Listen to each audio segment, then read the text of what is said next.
सास और बहू दोनों किचन में खाना बना रही थी। अचानक सास ने बहू को थोड़ा तेज आवाज में टोका। बहू, ये दाल कैसी बना रही हो? इतने पानी में दाल घोलोगी तो स्वाद कहाँ से आएगा? अम्मा जी, मैंने तो हमेशा ऐसे ही बनाई है। हमारे घर में तो सबको पसंद आती थी। अरे, ये तुम्हारे मायके का घर नहीं है। यहाँ सब कुछ सही और स्वादिष्ट बनाना पड़ता है। मेरे बेटे को फीका खाना बिल्कुल पसंद नहीं है। तो क्या मैं कुछ भी नहीं जानती? जब मैं यहाँ आई थी तब तो आपने कहा था कि बहू तुम जैसे बनाती हो वैसे ही बनाओ। अब हर कुछ दिन कुछ न कुछ सुनना पड़ता है। तुम्हारी पसंद बाद में, पहले घर के बड़े बुजुर्गों की पसंद का ध्यान रखना सीखो। हमारी भी उम्र बीत गई रसोई में। तुम्हें क्या लगता है हम कुछ नहीं जानते?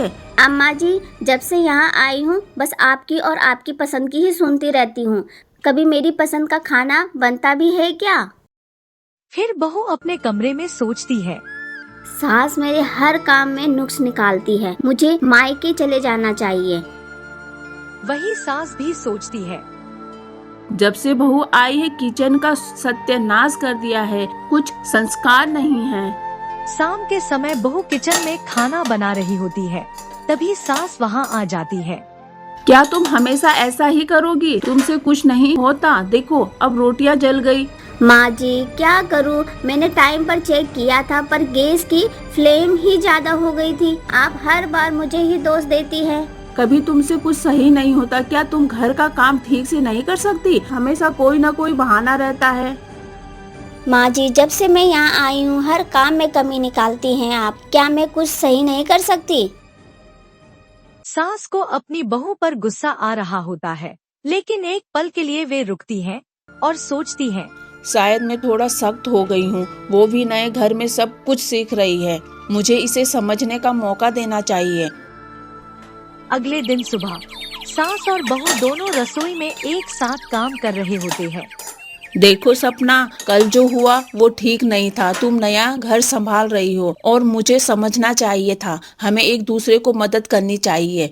ये घर हम दोनों का है। माँ जी, आप सच कह रही हैं। मुझे लगा कि आप हमेशा मेरी गलतियाँ निकालेगी।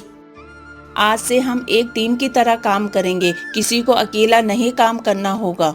धन्यवाद माँ जी। मुझे लगता है कि हम दोनों मिलकर यह घर सुंदर बना सकते हैं। अच्छा ठीक है, मैं ज्यादा नहीं बोलूंगी, लेकिन स्वाद का ध्यान रखना। ये घर तुम्हारा भी है। तुम भी समझदारी से काम लो। ठीक है अम्मा जी, मैं भी कोशिश करूंगी सबको अच्छा लगे। बस आप भी थोड़ा सहयोग करें। दोनों के चेहरे पर मुस्कान आ गई।